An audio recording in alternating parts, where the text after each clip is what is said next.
Yudhishthira asked. Those who understand ethics and moral principles state that the duties of a king form the most important branch of duty. I also believe that these responsibilities are exceptionally weighty. Therefore, O king, please elaborate on these duties. O respected elder, please provide a detailed explanation of the duties of a king. The realm of the world depends on the science of kingly duties. Morality, prosperity, and pleasure all rely on the fulfillment of these duties. It is also evident that the practices leading to spiritual liberation are closely tied to them. Just as reins control a horse or an iron hook guides an elephant, similarly, the science of kingly duties acts as a means to steer the world in the right direction. If there's confusion or negligence regarding the duties followed by royal sages, disorder will prevail on earth and everything will be chaotic. Like the rising sun dispels darkness, this science eliminates all kinds of harmful outcomes in the world. Therefore, O revered elder, please begin by explaining the duties of a king, as you are the foremost authority on matters of duty among the Bharatas. O vanquisher of enemies, even Vasudeva, Krishna, considers you the most knowledgeable individual. Therefore, all of us look forward to receiving the highest wisdom from you. Bhishma said, I'll talk about eternal duties while paying respects to Dharma, the Supreme, Krishna who embodies Brahma in full, and the Brahmanas. Listen carefully, Yudhishthira, as I explain the full scope of kingly duties and any other duties you want to know. First and foremost, a king should serve the gods and Brahmanas with humility to please his subjects, adhering to the proper ways. By honoring deities and Brahmanas, a king fulfills his duty, gains respect from his subjects, and repays his moral debt. Yudhishthira, you must always act promptly, because without swift action, destiny alone can't fulfill a king's goals. Effort and destiny have equal roles, but I consider effort more important, as destiny's outcome is determined by efforts made. If something you start ends badly, don't succumb to grief. Instead, apply more effort to that task. This is the key duty of kings. Nothing aids a king's success more than honesty. A truthful king finds happiness here and in the afterlife. For sages, truth is a treasure, and for kings, it earns trust. A king who's skilled, well-behaved, self-controlled, humble, righteous, and not too curious never loses prosperity.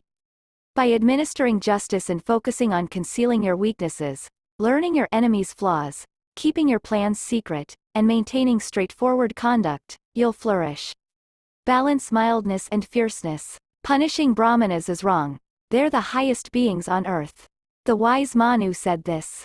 Always remember your duties, O Kuru descendant. Fire comes from water, Kshatriyas from Brahmanas, and iron from stone. Although they can influence other things, they become powerless when facing their progenitors. When iron strikes stone, fire battles water, or Kshatriyas oppose Brahmanas, their strength diminishes. Hence, Brahmanas are to be honored. The top among them are like gods on earth. By honoring them, the Vedas and sacrifices are upheld. But if some Brahmanas, though obstructing the world, seek undue reverence, you must suppress them using your might, O mighty king. Bhishma said, I'll talk about eternal duties while paying respects to Dharma, the Supreme, Krishna who embodies Brahma in full, and the Brahmanas. Listen carefully, Yudhishthira, as I explain the full scope of kingly duties and any other duties you want to know. First and foremost, a king should serve the gods and Brahmanas with humility to please his subjects, adhering to the proper ways. By honoring deities and Brahmanas, a king fulfills his duty, gains respect from his subjects, and repays his moral debt. Yudhishthira, you must always act promptly, because without swift action, destiny alone can't fulfill a king's goals. Effort and destiny have equal roles, but I consider effort more important, as destiny's outcome is determined by efforts made. If something you start ends badly, don't succumb to grief. Instead, apply more effort to that task. This is the key duty of kings. Nothing aids a king's success more than honesty. A truthful king finds happiness here and in the afterlife. For sages, truth is a treasure, and for kings, it earns trust. A king who's skilled, well-behaved, self-controlled, humble, righteous, and not too curious never loses prosperity. By administering justice and focusing on concealing your weaknesses, learning your enemy's flaws, keeping your plans secret, and maintaining straightforward conduct, you'll flourish. Balance mildness and fierceness. Punishing Brahmanas is wrong. They're the highest beings on earth. The wise Manu said this. Always remember your duties, O Kuru descendant. Fire comes from water, Kshatriyas from Brahmanas, and iron from stone. Although they can influence other things, they become powerless when facing their progenitors. When iron strikes stone, fire battles water, or Kshatriyas oppose Brahmanas, their strength diminishes. Hence, Brahmanas are to be honored. The top among them are like gods on earth. By honoring them, the Vedas and sacrifices are upheld. But if some Brahmanas, though obstructing the world, seek undue reverence, you must suppress them using your might, O mighty king. The wise Rishi Usanas once spoke 2 verses long ago. Listen closely, O king. A righteous warrior should not attack a Brahmana, even if skilled in the Vedas, when they're armed for battle. A warrior who defends righteousness by punishing a Brahmana doesn't become sinful, as the attacker's anger justifies the defender's actions. Brahmanas should be protected with limits. If they do wrong, they can be sent away from your land. Even when they deserve punishment, show them kindness. If a Brahmana kills, disrespects their teacher, harms a pregnant woman, or betrays the king, they should be exiled, not physically punished. Respectful Brahmanas should be rewarded with positions in the kingdom. Your most precious treasure as a king is having good servants. The strongest fortress is the love and loyalty of your people. So, a wise king should be compassionate to all citizens. A king who's honest and caring pleases the people. But don't always be forgiving, as an overly kind king is seen as weak, like a tame elephant. In ancient writings by Vrihaspati, there's a saying that fits our situation. Listen, O king, as I share it. If a king is always forgiving, even the lowest people can control him, like the person guiding an elephant from its head. So, a king shouldn't always be gentle or always be tough. It's best to be like the spring sun, not too cold or too hot. Using our senses, reasoning, and comparing things, the king should understand both friends and foes. You, who are generous, should stay away from harmful habits called vyasanas. You don't have to completely avoid them, but don't get too attached. If you're too attached, others can take advantage of you. A king who doesn't care for his people makes them worried. A king should treat his subjects like a mother cares for her child. The reason is simple. Just as a mother focuses on her child's well-being, kings should prioritize their people's good. A king who's righteous should act to avoid things he loves if it helps his people. Don't lose your courage, O son of Pandu.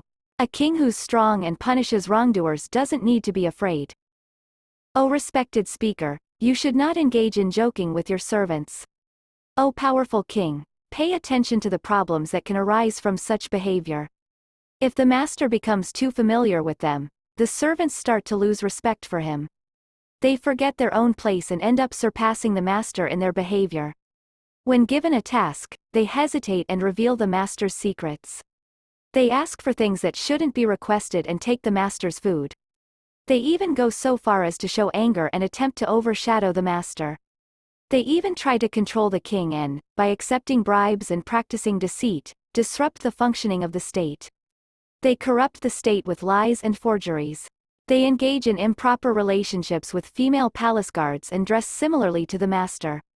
They become so bold as to burp and spit in the master's presence, O courageous king. They do not fear speaking lightly of him before others.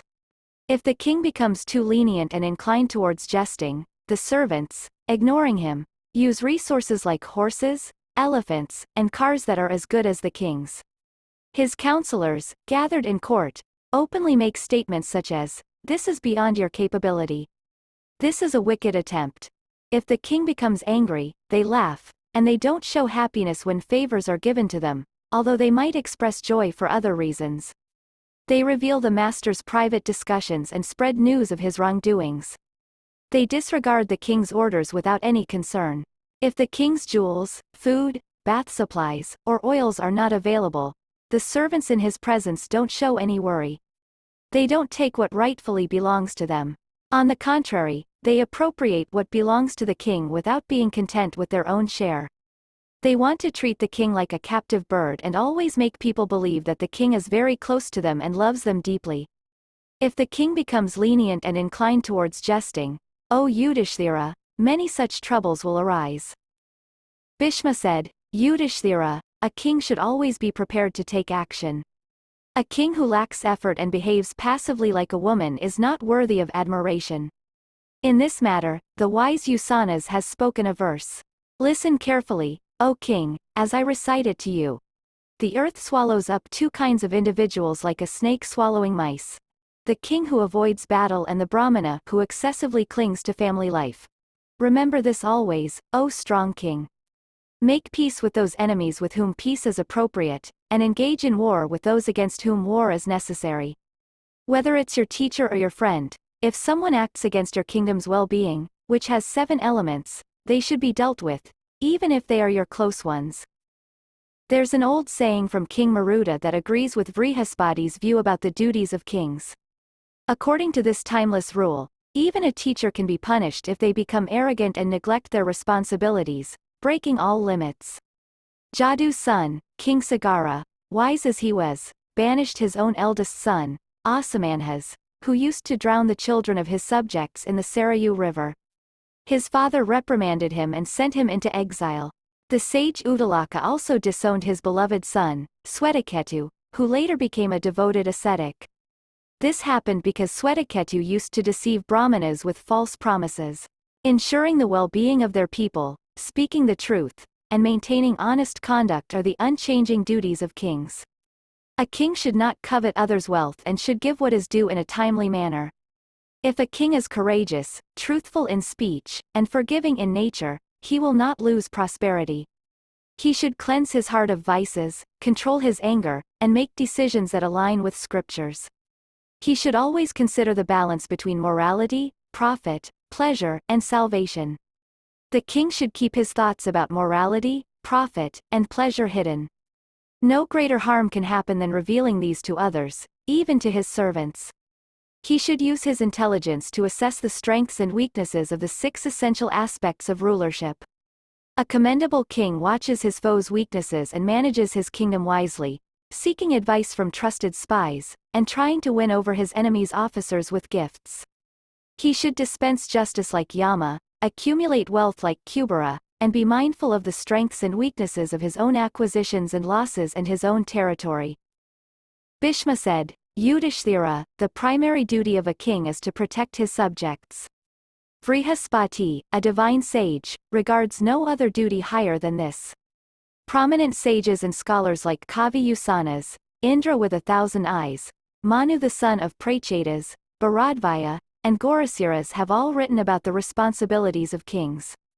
They all emphasize the duty of protecting the people. Listen, Yudhishthira, to the ways in which this protection can be ensured.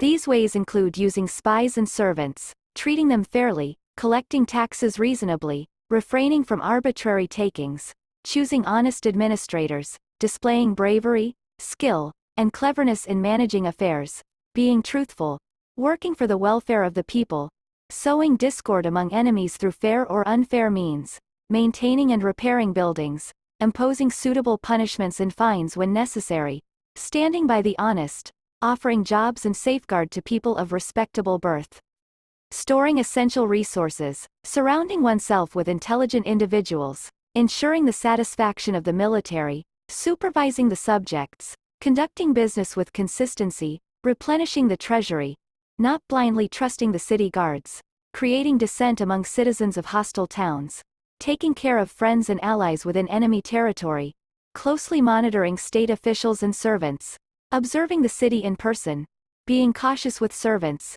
using soothing words with adversaries, staying vigilant to policy, staying prepared for action, never underestimating an enemy, and eliminating those who are untrustworthy. Being prepared for effort is the foundation of a king's duties. This idea comes from Vrihaspati. Listen to the verses he sang. Through effort, the nectar of immortality was obtained. Through effort, the demons were defeated. Through effort, even Indra gained rule over both heaven and earth. The hero of effort surpasses those of mere words. The heroes of words honor and serve the heroes of effort. A king who lacks readiness for exertion, even if intelligent, is easily overcome by enemies, just like a snake without venom. Even if a king is strong, he shouldn't underestimate a weak enemy. A tiny spark can cause a massive fire, and a small amount of poison can be deadly. With just one weak point, an enemy from within a fortress can disrupt the entire territory of a powerful and prosperous king. A king's private conversations, gathering troops for victory, hidden motives, intentions to achieve specific goals, and wrong deeds or plans should be kept secret by appearing open. He should use righteousness to keep his people obedient. Those with deceitful minds can't manage a vast empire. A king who is too lenient can't rise to a higher rank. That requires hard work. A kingdom, desired by many like meat, can't be safeguarded through honesty alone. Therefore, a king must balance both openness and cleverness. If a king faces danger while protecting his subjects, he gains great merit. This is how kings should behave. I've shared just a portion of a king's duties with you. Tell me, the best among the Kurus, if you want to know more. He should provide for those who are hungry and inquire after those who have been fed. His speech should be pleasant, and he should approach the elderly without delay. He shouldn't covet others' possessions and should adhere to righteous behavior, avoiding taking from the righteous and giving ill-gotten wealth to the deserving. He should be skilled in warfare, practice generosity, maintain self-control, dress respectably, give timely gifts, and follow good conduct. To achieve prosperity, a king should employ brave, loyal, perceptive, well-born, healthy, well-behaved individuals with respectable families, and who are knowledgeable in various subjects, aware of worldly matters, dedicated to their duties, honest, and steadfast. The only difference between the king and them should be his authority and command. A king who treats his followers and advisors with equality and respect, both in public and private, avoids misfortune. A deceitful and greedy king who distrusts everyone and imposes heavy taxes often meets his end at the hands of his own servants and relatives. A righteous king who wins the hearts of his people and is not quick to anger, who keeps his passions in check, gains the trust of all, much like the Himalayas. The best king is wise, generous, adept at exploiting his foes' weaknesses, possesses an agreeable appearance, knows what is harmful for each class of his subjects, acts promptly, controls his anger, refrains from revenge, is noble-minded, not prone to anger, devoted to rituals and religious duties, modest, and follows through with his undertakings. The best king is one whose subjects live fearlessly in his domain, feeling secure as if in the care of their father. He is the finest ruler under whom people don't need to hide their wealth and know what is beneficial for them. He is the true king when his subjects dutifully perform their tasks and don't fear sacrificing their lives when required. His people are peaceful, obedient, gentle, cooperative, averse to disputes, and generous. The deserving king is the one where wickedness, deceit, hypocrisy, and jealousy have no place in his realm. The ruler who values knowledge, is dedicated to his people's welfare, follows righteous conduct, and is generous, deserves to lead. A deserving king keeps his secrets, advisors, and actions hidden from his enemies, be they accomplished or not. In ancient times, Usanas of Brigu's lineage sang a verse in the story called Ramacharita, addressing the topic of royal responsibilities. The verse goes like this: one should first choose a kingdom to live in, then find a spouse, and afterwards acquire wealth. Without a ruler, what would happen to one's spouse and belongings? For those aspiring to become kings, there's no greater duty than ensuring the protection of their subjects. The king's safeguarding of the people sustains the world. Manu, Pracheta's son, shared 2 verses about royal duties. Listen attentively. Avoid these 6 types of individuals, like a leaky boat on the sea.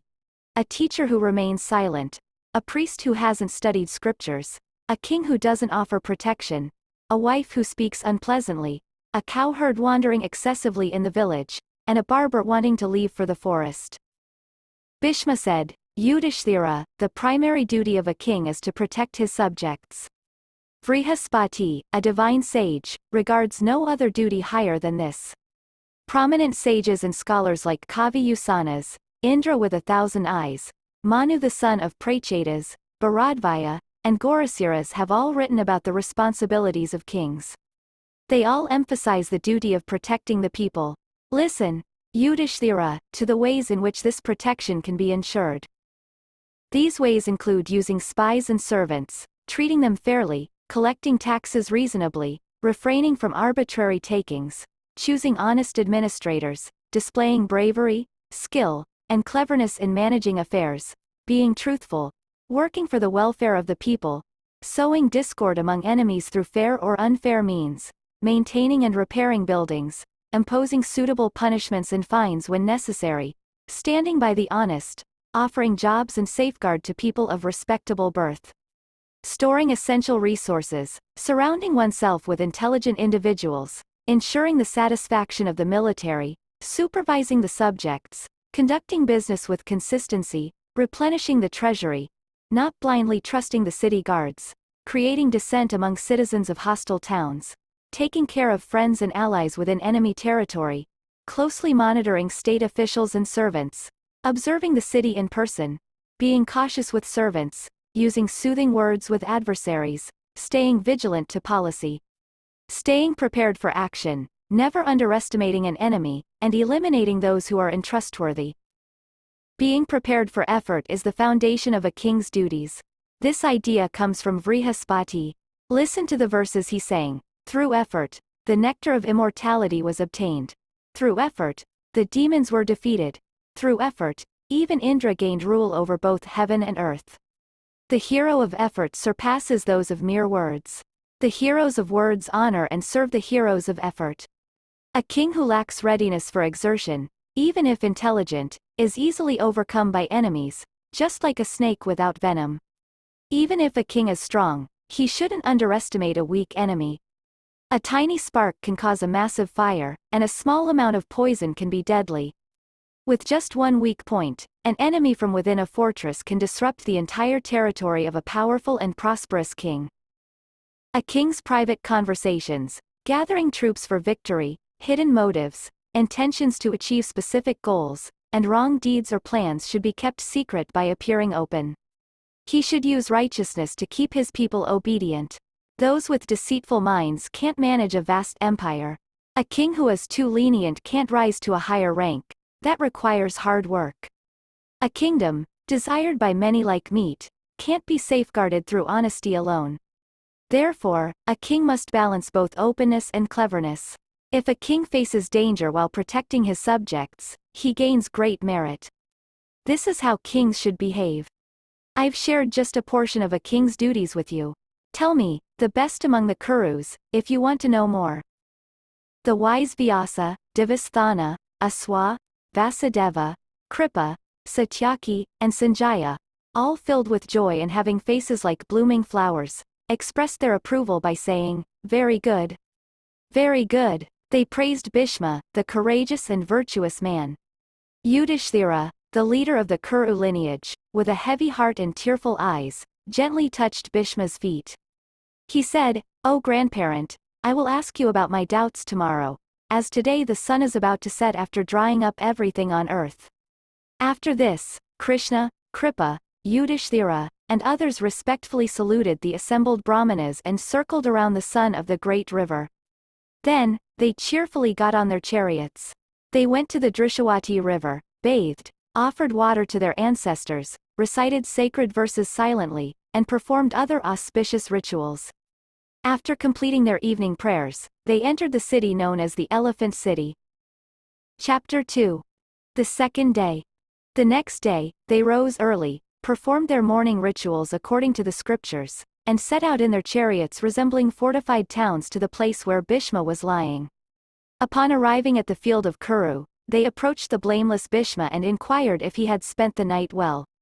After paying their respects to the gathered sages and receiving blessings in return, the princes took their seats around Bhishma. King Yudhishthira, full of strength and righteousness, worshipped Bhishma with proper respect and then spoke, his hands folded. He asked, "O Bharata, can you explain to me the origin of the title, Rajan, king, that we use on earth? Why is it that one person, a king, has the authority to govern many others who possess intelligence, bravery, and high birth? Why do people seek his favor? Why does the world rejoice when he's happy and becomes troubled when he's not?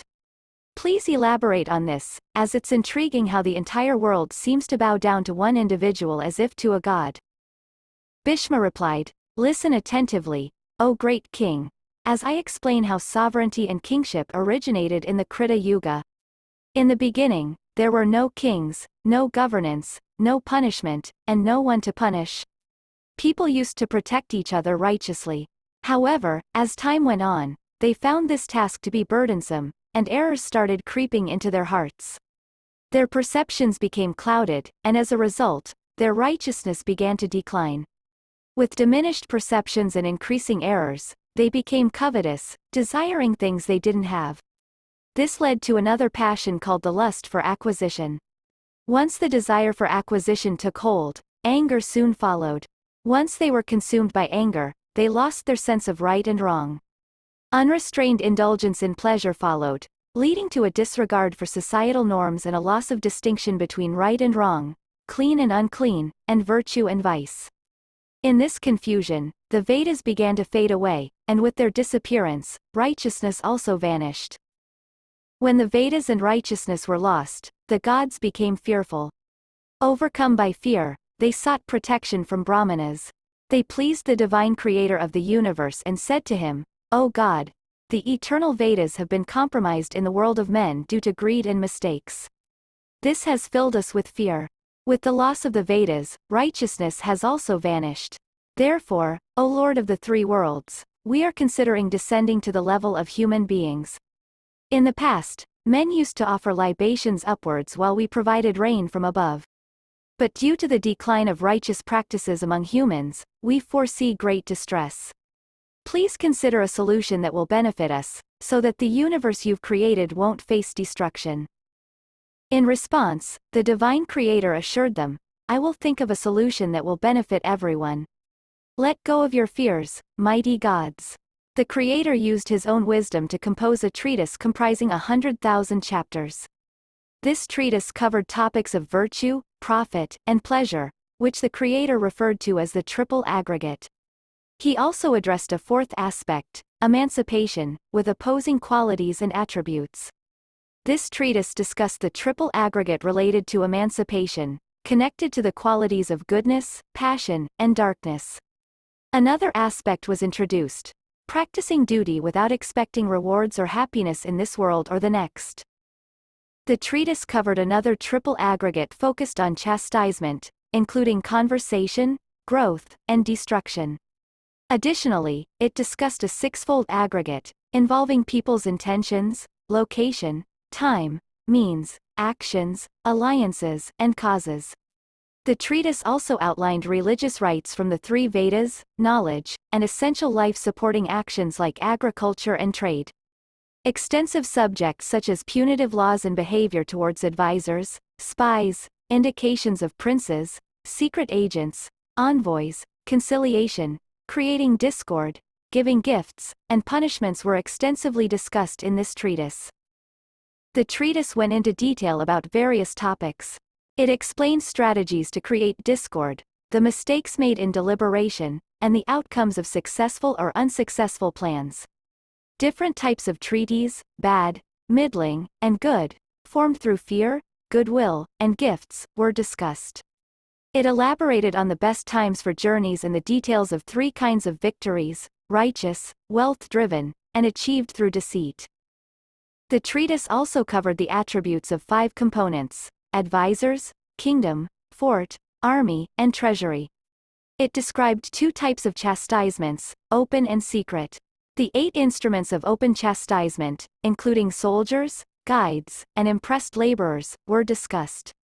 The use of movable and immovable poison, concerning apparel, food, and incantations, was also mentioned. The treatise provided insights into understanding enemies, allies, and neutrals. It explained choosing roads based on stars and planets, safeguarding troops, managing weapons, addressing diseases in times of distress, inspiring confidence in the army, and guiding foot soldiers during battles. Methods of alarming troops, influencing enemies with fear, and creating discord within their ranks were discussed.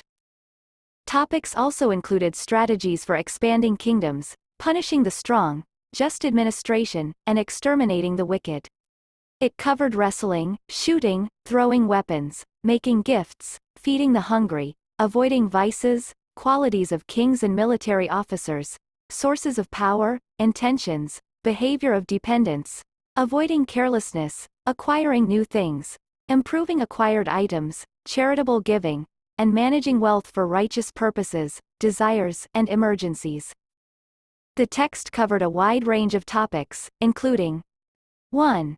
Different road characteristics influenced by stars and planets, attributes of suitable camping soil, self-protection strategies, overseeing vehicle and weapon construction, ways to protect and enhance the performance of men, elephants, chariots, and horses. 2. Various battle formations, war strategies, astrological omens indicating danger, catastrophic events like earthquakes, effective techniques for warfare and retreat, knowledge of weapons and their upkeep, addressing troop disorders, boosting army morale. 3. Dealing with diseases, handling challenging times, guiding foot soldiers in battle, methods of sounding alarms and issuing orders, causing fear in enemies through display of standards, using tactics to harm enemy kingdoms with robbers, wild tribes, arson, poison, etc. 4. Building waste, growth, and harmony in the 7 essential components of rule, capability for planned tasks, methods to expand the kingdom, winning over inhabitants of enemy lands, punishing and subduing the strong, administering justice, eliminating wrongdoers. 5.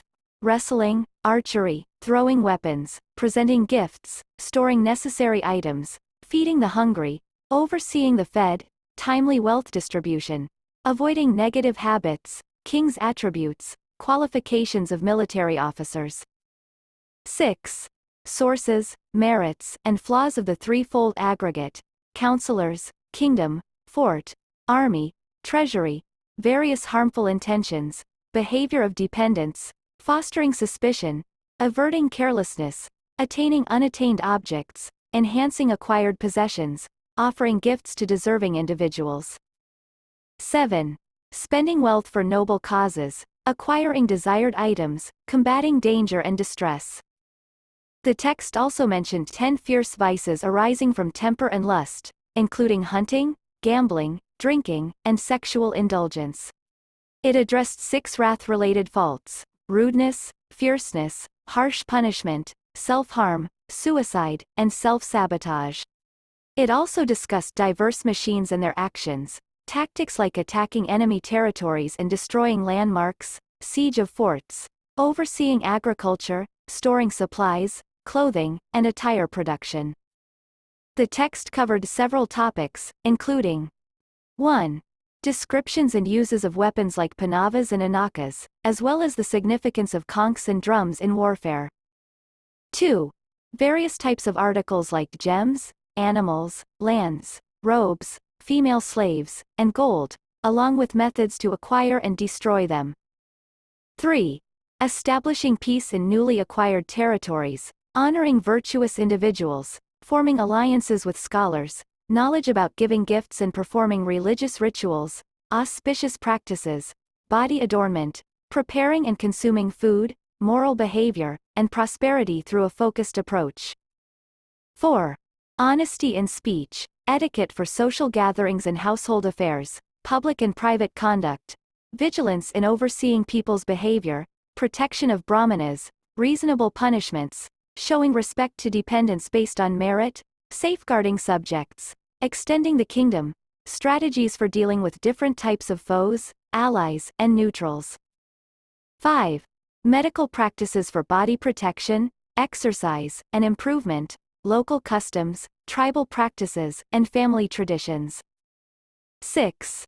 Virtue, profit, pleasure, and emancipation, along with diverse methods of wealth acquisition, agriculture, revenue generation, illusions, and contaminating stagnant water.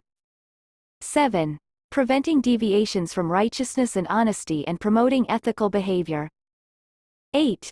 The text's purpose and significance, ensuring welfare and establishing a harmonious balance of virtue, profit, pleasure, and emancipation. The Divine Lord, after composing this valuable treatise, stated that this science of chastisement, dandanity, is vital for the welfare of the world. He emphasized that chastisement governs human behavior and leads to desired outcomes. The science covers the essence of various attributes and is significant across all three worlds, holding a place of importance for virtuous individuals. It encompasses virtue, profit, pleasure, and salvation. Later on, the divine deity Shiva, who is associated with Uma, studied and mastered this science. Due to the decreasing lifespan of humans, Shiva condensed the knowledge compiled by Brahman.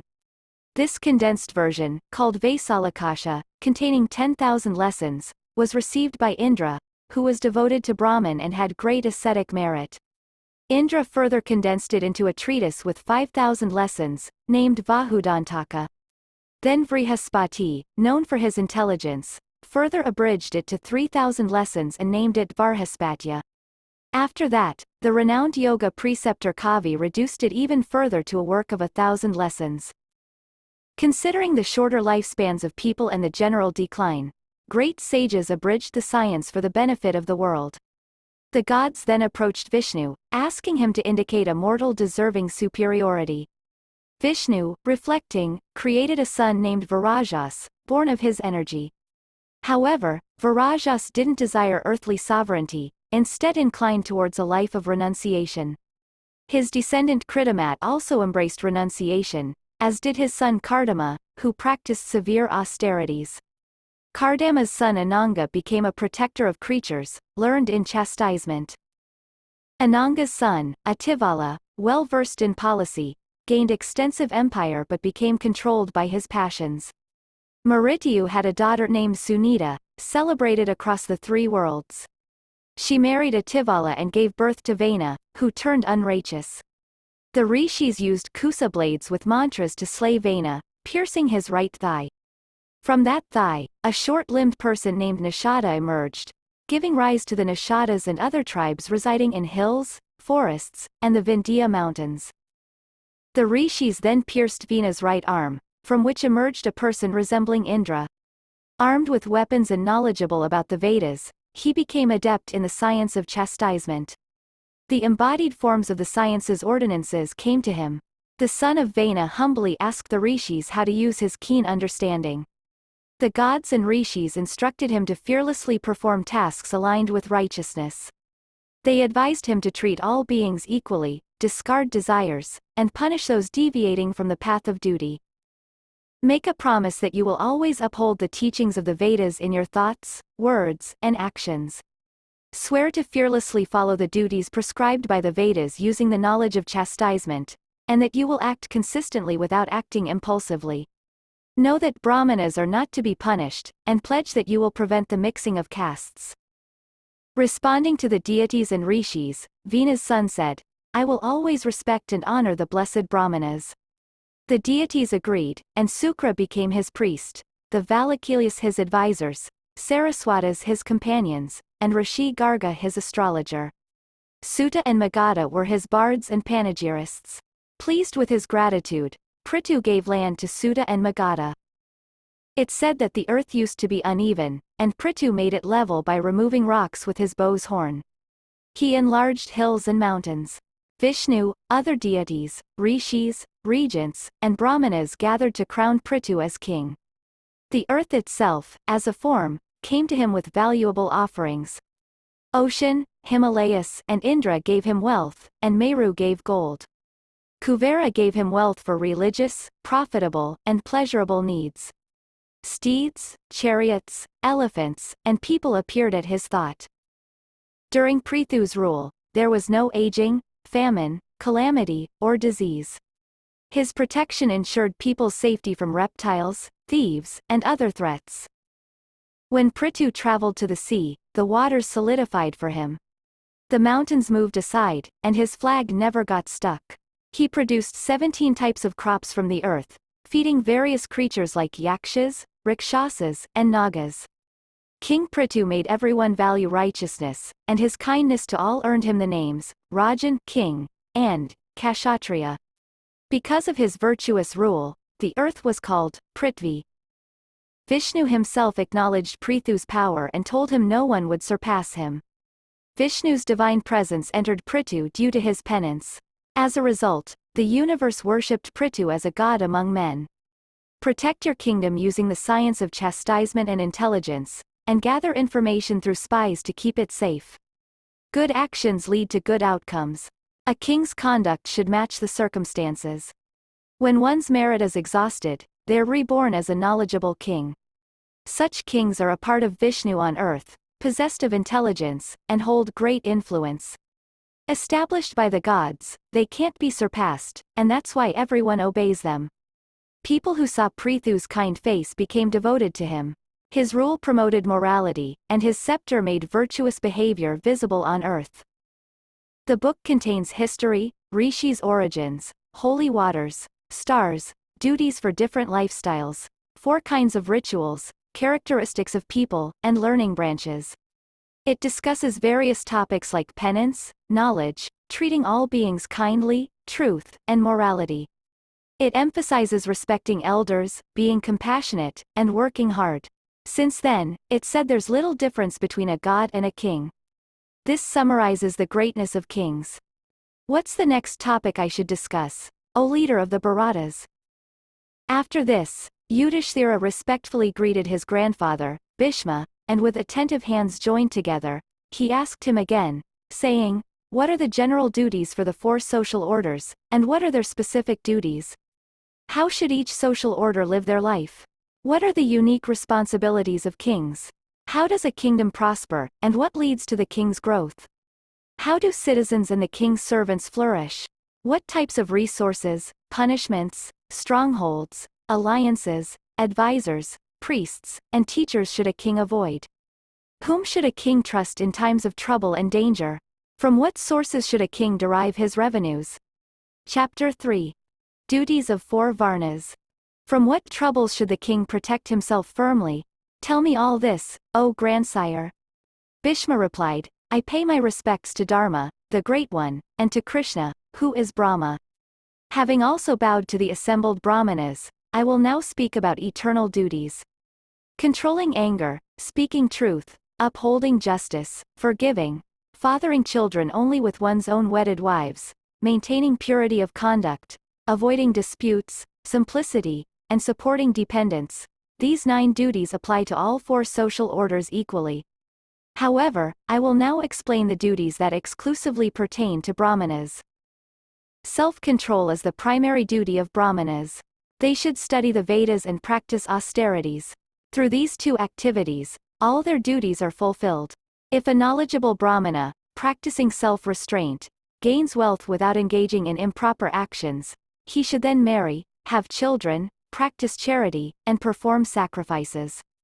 It is considered wise to enjoy such wealth by distributing it among deserving individuals and relatives. Studying the Vedas accomplishes all the righteous acts for a Brahmana. Whether he achieves other things or not, dedicating himself to Vedic study earns him the title of a Brahmana and a friend of all creatures. Now, I'll tell you about the duties of a Kshatriya. A Kshatriya should give but not beg, perform sacrifices but not act as a priest for other sacrifices. He should refrain from teaching the Vedas but study them under a Brahmana teacher. His duty is to protect the people, exerting his strength against robbers and evildoers in battle. Kshatriya rulers who perform sacrifices, possess Vedic knowledge, and achieve victories in battles attain blessed regions in the afterlife through their merit. According to ancient scriptures, a Kshatriya who returns unwounded from battle isn't praised. The suppression of robbers is the highest duty for him. Gifts, study, and sacrifices bring prosperity to kings. A king who desires spiritual merit should engage in battles, establish his subjects in their respective duties, and ensure that they follow righteousness. By protecting his subjects, he fulfills all religious acts, earning the title of a Kshatriya and a distinguished individual. Now, I'll describe the timeless duties of a Vaisya. A Vaisya should make charitable gifts, study the Vedas, perform sacrifices, and earn wealth through ethical means. He should attentively protect and nurture domestic animals as a father cares for his children. This duty, along with earning an honest livelihood, is proper for him. The Creator entrusted the care of domestic animals to Vaisyas, just as Brahmanas and Kshatriyas were tasked with the well-being of all creatures. I'll explain the Vaisya's occupation and how he should earn a living. If he tends to 6 cows owned by others, he can take 1 cow's milk as payment. If he cares for 100 cows owned by others, he can receive a single pair of cows as compensation. If he engages in trade with others' wealth, he can claim 1/7 of the profits as his share. A Vaisya is entitled to 1/7 of the profits from trading in horns but should receive 1/16 for trading in hoofs. If he cultivates using seeds provided by others, he can claim 1/7 of the yield as his remuneration. A Vaisya should always be willing to tend cattle, and if he chooses to do so, no one else should be employed for that task. Now, I'll explain the duties of a Sudra. The Creator intended Sudras to serve the other 3 classes. Their duty lies in serving the other 3 orders, which can bring them happiness. Sudras should attend to the other classes according to seniority. A Sudra shouldn't amass wealth that would make the superior classes obedient to him, which would be sinful. With the king's permission, Sudras can earn wealth for religious purposes. Sudras should be supported by the other orders. Used umbrellas, turbans, beds, seats, shoes, and fans should be given to Sudra servants. Torn clothes unfit for wear should be given to them, and if a Sudra approaches to do menial work, the upper classes should assign him appropriate tasks. The sonless Sudra's master should offer the funeral cake and care for the weak and elderly among them. Sudras shouldn't abandon their masters in times of distress but should support them zealously. Sacrifice is a duty for all 4 classes, including Sudras. Sudras, however, shouldn't utter Vedic mantras like Swaha and Swata. Instead, they should worship the gods in minor sacrifices known as Paka Yajnas. The gift known as Purna Patra is the dakshina for such sacrifices. Sacrifice is as much for Sudras as for the other orders, and devotion is the foremost form of sacrifice. Brahmanas are like gods to Sudra attendants, worshipping gods in sacrifices to fulfill various wishes. The other classes have all emerged from Brahmanas. Brahmanas should be worshipped as gods by virtue of their knowledge of the Vedas, while Sudras, without that knowledge, have Prajapati as their god. Mental sacrifice applies to all orders. It's incorrect to say that gods and superior individuals do not desire to share offerings in Sudra's sacrifices. Therefore, devotion is the type of sacrifice for all classes, as it doesn't differentiate between them. The Brahmana is the highest among the gods, and it's not true that they don't perform the sacrifices of the other orders. The fire called Vatana, though obtained from Vaisyas and infused with mantras, is still inferior. Brahmanas perform the sacrifices of all 3 orders, making all 4 orders sacred and interrelated. They all originated from Brahmanas. In the order of creation, Brahmanas came first. The ancient verses sung by Vaihanasa Munis praise sacrifice performed before or after sunrise, emphasizing devotion. Sacrifices come in various forms, and their rites and rewards differ. A knowledgeable Brahmana familiar with all these can perform sacrifices. Even a sinner can be considered righteous if they desire to perform sacrifices, as the rishis acknowledge. The 4 modes of life are Vanaprastha, forest dweller, Bhakshya, mendicant, Garhasthya, householder, and Brahmacharya, student, for Brahmanas.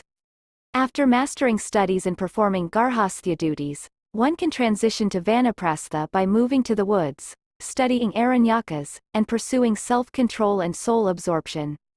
Brahmanas desiring emancipation can take up Bhakshya after Brahmacharya, leading an ascetic life with control over senses, minimal needs, and equal treatment of all beings. For Garhasthya, one should fulfill the duties of a householder, including begetting children, enjoying pleasures, and accomplishing religious acts. It's a difficult but esteemed mode of life. Enjoyment should be within the limits of wedded life, and marital relations should be during the appropriate time. He should follow the rules of scriptures, be honest, and avoid trickery. He must eat moderately, honor the gods, show gratitude, be gentle, avoid cruelty, and practice forgiveness. His heart should be calm, and he should be cooperative in offering to gods and ancestors. Hospitality to Brahmanas is a must. He should remain humble, practice charity without bias, and be dedicated to Vedic rituals. Narayana's verse emphasizes truth, simplicity, hospitality, moral and financial gain, and marital happiness for a content life. In the Garhasthya mode, supporting family, studying Vedas, and maintaining morality are key duties. If a Brahmana devoutly follows this lifestyle, sincerely fulfills its obligations, and performs sacrifices, he will attain heavenly rewards and immortal desires. Upon death, the rewards he seeks remain eternal. For brahmacharya, the person should focus on Vedic studies, silently reciting preceptor-taught mantras, worshipping deities, and serving their teacher with humility, even if it means being smeared with clay and dirt. They must maintain strict discipline, control senses, and attentively heed instructions. With a mind devoted to the Vedas, they should bow to their teacher and reflect on the Vedic teachings. A brahmachari shouldn't involve themselves in tasks like performing rituals for others, should remain detached from activities, and treat everyone equally. They should do good even to those who might be enemies. These are the duties of a brahmachari. Yudhishthira asked, "Please tell us the duties that are good, bring happiness in the future, are kind, accepted by everyone, pleasant, and likable." Bhishma replied, "The Brahmana follows the four modes of life. The other orders don't adopt them, O best of the Bharatas." Many acts that lead to heaven and are suitable for kings have been mentioned. But those acts can't be applied to your question because they are meant for Kshatriyas who aren't averse to harshness. A Brahmana who engages in activities meant for Kshatriyas, Vaisyas, and Sudras is criticized as having a wicked soul and goes to hell. The same words used for slaves, dogs, wolves, and other animals are used, O son of Pandu, for a Brahmana who acts inappropriately. A Brahmana who engages in all four modes of life, performs the six-fold acts, breath control, contemplation, etc., fulfills all duties, stays composed, controls desires, maintains purity, practices penance, seeks no improvement, and is charitable, finds boundless joy in the next world. People are influenced by their actions, circumstances, place, means, and motives. So, consider the study of Vedas, which brings great merit, equivalent to wielding royal power or engaging in farming, trade, or hunting. The world runs on time. Time decides everything. Our actions, good, bad, or neutral, are shaped by time. The significant actions from our past that greatly affect the future can be used up. People engage in activities that their nature drives them to. That nature guides us in various directions. Bhishma said, "A Brahmana should not do tasks like using a bow, killing enemies, farming, trading, tending cattle, or working for others to earn." A knowledgeable Brahmana in the household mode should focus on the 6 Vedic acts. Retiring to the forest after fulfilling household duties is commendable.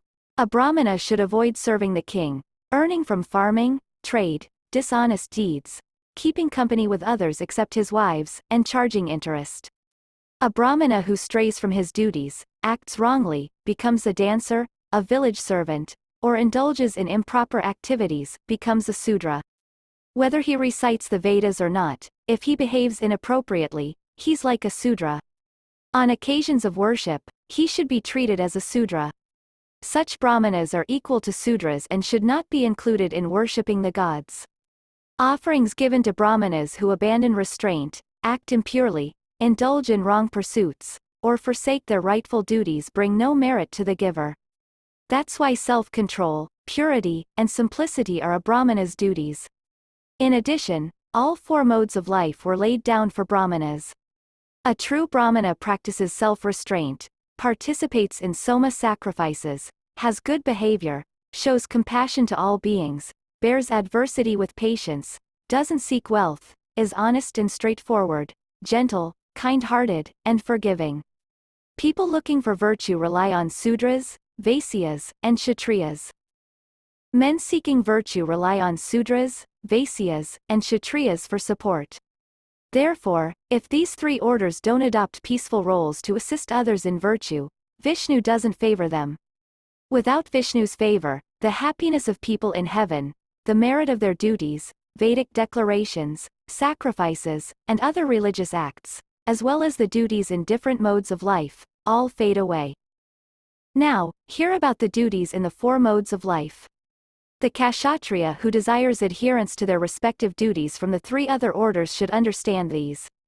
Sudras who desire knowledge and have fulfilled their duties, having children, and are morally good, can practice all modes of life except practicing universal peace and self-restraint, which aren't necessary for them. For Sudras and also for Vaisyas and Kshatriyas, the life of a Bhishu is prescribed. Once they've fulfilled their order's duties and served their kin, a Vaisya of older age, with the king's permission, can adopt a different mode of life. Having studied the Vedas and royal duties, begotten children, performed soma sacrifices, ruled righteously, participated in the Rajasuya and horse sacrifices, hosted learned brahmanas, and won battles, a Kshatriya who desires a different mode of life in old age can adopt it. The Kshatriya, desiring the life of a rishi, may adopt the Bhishu mode but not for worldly pleasures. Leaving household life, he may adopt mendicancy by begging the minimum sustenance. Mendicancy isn't compulsory for the three orders, but they can adopt it if they want. Among men, Kshatriya duties are the highest, as the world is under their power. The duties of the other three orders depend on Kshatriya duties as the Vedas say. All duties of the other orders are encompassed by Kshatriya duties. If the discipline of Kshatriyas wanes, the Vedas and duties of all orders diminish. The Kshatriya's duties are most crucial. All orders are safeguarded by them. Renunciation is present in kingly duties, and it's the greatest virtue. If kingly duties vanish, the Vedas will also disappear. The duties of all modes of life will become lost. The importance of kingly duties is profound. They encompass all duties. Renunciation, initiation, learning, and worldly conduct are all part of kingly duties. If kingly duties are abandoned, all other duties become vulnerable and liable to destruction. Bhishma said, "The duties of all four modes of life, the practices of ascetics, and the customs of ordinary people, are all included within the duties of kings. All these actions, O son of Pandu, are found in the duties of Kshatriyas. If the responsibilities of royalty are disrupted, all beings suffer. Duties are not always clear and have various interpretations. Some false beliefs mislead, and eternal nature can be misunderstood. Others rely on conclusions reached by others without truly understanding the truths of duties as mentioned in the scriptures. They get confused in faiths that have unknown outcomes. The duties of Kshatriyas are straightforward, lead to great happiness, show clear results, are honest, and benefit the entire world. As the duties of the three orders, Brahmanas, and those who have retired from the world, are all part of the Garhasthya mode of life. Similarly, the world and its virtuous actions are encapsulated in kingly duties. Listen now, O son of Pandu, to the duties that should be followed in the four modes of life. These should be understood by a Kshatriya king who desires the members of the three other orders in his kingdom to strictly adhere to their respective duties. Sudras who wish to learn and have fulfilled their duties, having children and maintaining a level of conduct not very different from superior orders, are permitted to adopt all modes of life except for the observance of universal peace and self-restraint, which are not essential for them. Sudras practicing these duties, as well as Vaisyas and Kshatriyas, are allowed to adopt the Bhishu mode of life. After fulfilling his duties and serving his family, a Vaisya of advanced age, with the king's permission, can choose another mode of life. A Vaisya who has studied the Vedas, mastered the duties of kingship, fathered children, and performed similar acts, who has drunk the soma juice, ruled and protected his subjects righteously, offered great sacrifices like the Rajasuya and horse sacrifice, invited knowledgeable brahmanas for recitations, given them gifts as per their wishes, achieved victories in battle, placed his rightful heir on the throne, or a capable Kshatriya for the protection of the subjects, honored his ancestors with proper rites, worshipped the gods through sacrifices, and revered the rishis through studying the Vedas. If such a Kshatriya, in old age, desires another mode of life, he may adopt it by leaving the previous one, and thus achieve success as an ascetic. A Kshatriya may adopt the Bhishu mode of life to live as a rishi, but not for enjoying worldly pleasures. Leaving household life, he can become a mendicant by begging for bare sustenance. Mendicancy is not obligatory for Kshatriyas, Vaisyas, or Sudras. However, it's an option open to all four orders. Among men, Kshatriya duties are the most important, as their power governs the world. The duties of the other orders, Brahmanas and those who have renounced the world, are all encompassed by the duties of the Garhasthya mode of life. I've explained how numerous valiant kings, seeking answers about the science of chastisement, approach the divine and powerful Vishnu, the Lord of all creatures, to resolve their doubts. These kings, adhering to scriptural declarations and examples, sought Narayana's guidance and compared their deeds with the duties of various modes of life. The deities, including the Satyas, Vasus, Aswins, Rudras, Viswas, Maruts, and Siddhas, who were created by the foremost of gods in ancient times, all follow Kshatriya duties. I will narrate a story that carries moral and practical lessons. In ancient times, when the Danavas had gained power and disregarded social distinctions, the mighty Mandatri became a king. To behold the powerful and eternal Narayana, the god of gods without beginning, middle, or end, King Mandatri performed a great sacrifice. He humbly worshipped the great Vishnu. Narayana, in the guise of Indra, appeared before him. Accompanied by other noble kings, Mandatri offered his adorations to the powerful deity. The dialogue between Mandatri and Indra, who had assumed the form of Vishnu, occurred, discussing the divine Vishnu of great radiance. Indra said, "Why do you seek to see the ancient and first god, Narayana, with incomparable energy and limitless illusions? Even I and Brahman cannot behold that god with the universal form. I will grant your heart's desires, for you are a virtuous person. You are peaceful, uphold righteousness, control your senses, and are heroic. Your intentions are God-fearing, and you strive to please the gods. For your wisdom, devotion, and strong faith, I will grant you any boons you wish for." Mandatri said, "I humbly respect your offer. However, I am determined to see the foremost god. Leaving behind all desires, I want to accumulate religious merit and follow the highest path of life that's respected by all. I have earned abundant merit in the other world by performing Kshatriya duties and have gained a good reputation. But I don't know how to perform these most important duties, which stem from the foremost god." Indra said, "Those who are not kings, even if they follow their duties well, cannot achieve the highest rewards of duty. Kshatriya duties originated from the supreme god, while other duties emerged later. The other duties, including those of the Vanaprastha mode of life, are numerous and finite, while the fruits of Kshatriya duties are immeasurable. Kingly duties hold a special place among all duties. They encompass and embody all other duties. Therefore, Kshatriya duties are considered the most important. In ancient times, Vishnu, through the practice of Kshatriya duties, valiantly subdued and destroyed his enemies. By doing so, he brought relief to the gods and the immensely powerful rishis. If the mighty Vishnu had not defeated the Asuras, then Brahmanas, Brahma the creator, Kshatriya duties, and the duties originating from the supreme deity would have been annihilated. If the foremost of gods had not exerted his strength to conquer the earth and defeat the Asuras, all duties of the four orders and the duties of the four modes of life would have perished due to the destruction of Brahmanas. The eternal duties of humanity would have been lost. It was through the practice of Kshatriya duties that these duties were reinstated. In every yuga, age, the duties of Brahmanas towards attaining Brahman emerge first, but they are safeguarded by kingly duties. This is why Kshatriya duties are considered the most important. Giving up their lives in battle, showing compassion to all creatures, understanding worldly affairs, protecting people, rescuing them from danger, aiding the distressed and oppressed. All these fall within the realm of Kshatriya duties exercised by kings. Those who lack self-restraint and are driven by lust and anger abstain from committing overt sins due to fear of kings. Others who are obedient and righteous perform their duties well due to the same influence. Therefore, Kshatriya duties are considered righteous. Undoubtedly, all beings in the world live happily under the protection of kings who uphold Kshatriya duties, just as children find safety under their parents' care. Kshatriya duties stand above all others.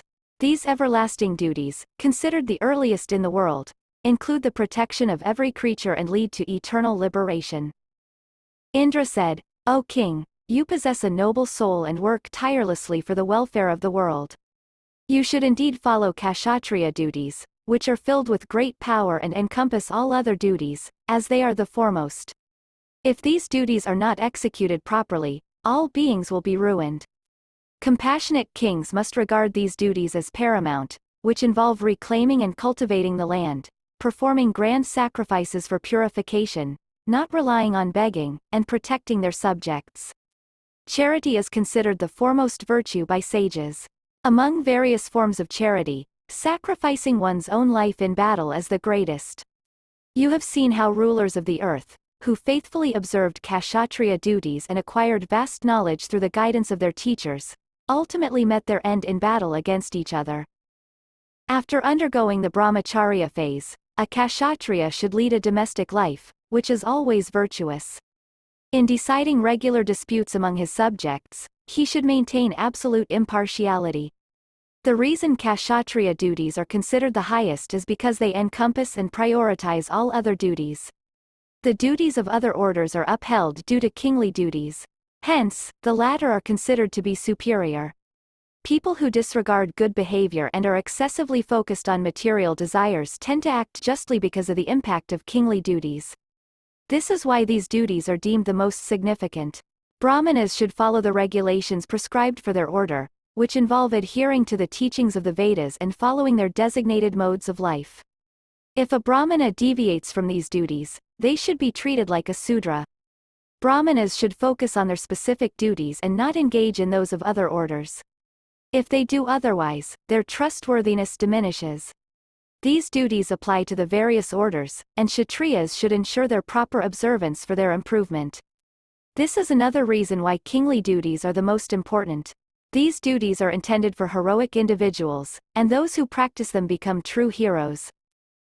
Mandatri asked, what duties should be followed by tribes like the Yavanas, Karatas, Gandharvas, Chinas, Savaras, Barbaras, Sakas, Tusharas, Kankas, Patavas, Andhras, Madrakas, Pandras, Pulindas, Ramathas, Kamvoyas, and others who have emerged from Brahmanas and Kshatriyas, as well as the Vaisyas and Sudras, residing in the realms of Arya kings? Moreover, what should be the duties that kings like us need to enforce upon those tribes engaged in robbery? Please enlighten me, O great deity, you are our friend, being a Kshatriya yourself. Indra replied, the tribes engaged in robbery should serve their parents, elders, teachers, and hermits dwelling in the forests. The tribes engaged in robbery should also serve their kings. They should follow the duties and rituals taught in the Vedas. They should conduct rituals to honor their ancestors, Pitris, dig wells and dedicate them for public use, provide water to thirsty travelers, give away beds and make timely gifts to Brahmanas. They should refrain from harming others, speak the truth, control their anger, support Brahmanas and relatives by fulfilling their rightful claims, take care of their families, maintain purity, remain peaceful, and make offerings to Brahmanas during various sacrifices. All these actions are essential for people of their class who seek prosperity. They should also perform various offerings and rituals with valuable food and wealth. These duties were established in ancient times for individuals of this class. People of the robber class should carry out all these actions as well. Mandatri said, in the human world, such wicked individuals can be found living in disguise among all four social orders and in all four modes of life. Indra said, when kingly duties and the knowledge of proper conduct fade away, all creatures suffer greatly due to the tyranny of rulers. After the Krita Yuga passes, there will be confusion regarding the various modes of life, and many mendicants with different sectarian marks will emerge. Driven by desires and anger, people will forsake the wisdom of the Puranas and true religion, leading to misguided paths. When wicked individuals are restrained from their wrongdoings by virtuous and wise people through the implementation of proper punishments, true and eternal religion, which is the source of goodness, will flourish. Offerings and rituals to ancestors become fruitless if one disregards the authority of a righteous king who is superior to all. Even the gods do not disregard a virtuous king who truly embodies a divine presence. The Supreme Lord, the Creator of all, intended for Kshatriyas to rule over people based on their inclinations and disinclinations in regard to duties. I hold in high regard and worship those who, guided by their wisdom, oversee the performance of duties among people. Kshatriya duties are established upon this oversight. Bhishma continued, after saying this, the divine and powerful Narayana in the form of Indra, along with the Maruts, returned to his eternal abode of endless happiness. In days of old, when duties were followed by the virtuous in this way, who with a purified soul and knowledge would disregard Kshatriya duties? Just as blind people who lose their way meet destruction by acting wrongly or abstaining from right action, so do creatures face ruin by not adhering to their designated duties. O mighty armed one, remain steadfast in the circle of duties set in motion by the ancients. I know, O sinless one. Yudhishthira asked, you've told me about the 4 ways people live. I want to know more about them. Can you explain them in detail? Bhishma replied, Yudhishthira, you know all the good deeds that people do in this world, just as well as I do. Now, I'll explain how kings benefit from the actions of those who follow different ways of life. The good deeds of people from these different ways of life reflect on kings.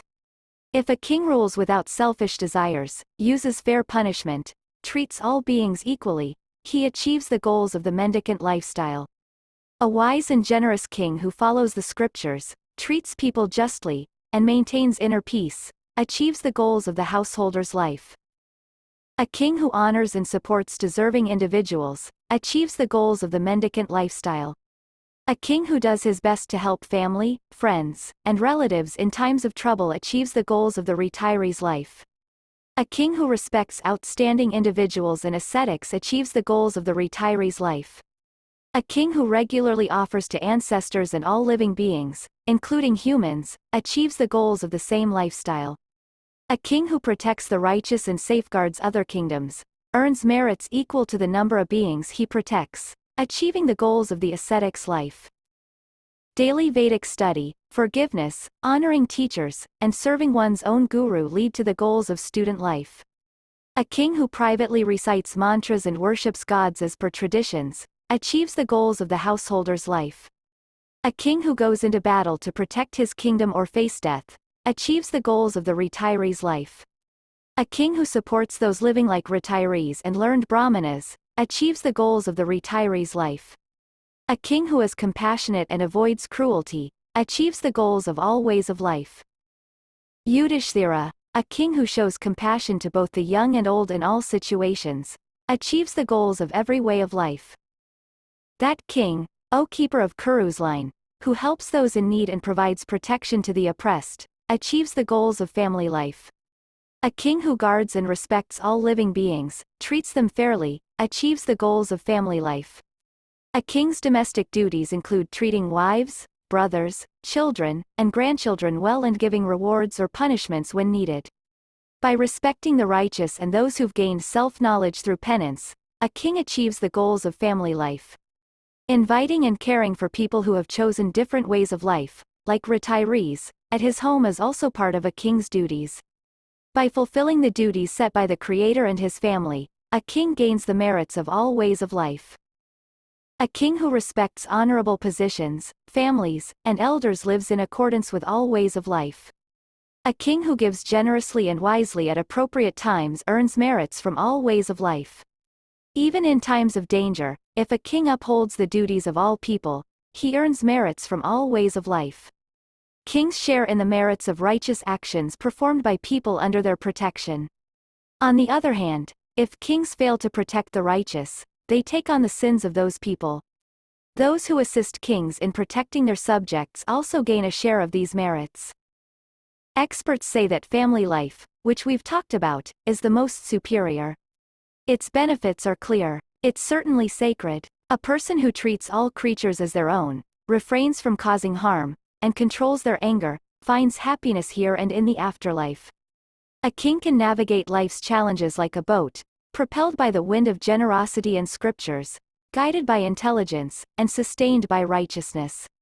When a king's desires are withdrawn, they reach a state of understanding and ultimately attain Brahma. A king who meditates, restrains desires and emotions, and fulfills their duty of protection with a joyful heart, gains significant merit. So, Yudhishthira, you must work diligently to protect both pious brahmanas dedicated to Vedic study and all other people. By focusing on the duty of protection, a king earns merits that are much greater than those earned by recluses living in seclusion. I've now explained the various duties of people. Stick to the eternal kingly duties that great men have followed since ancient times. If you dedicate yourself to protecting your subjects with full attention, you can attain the merits of all four ways of life and all four orders of people.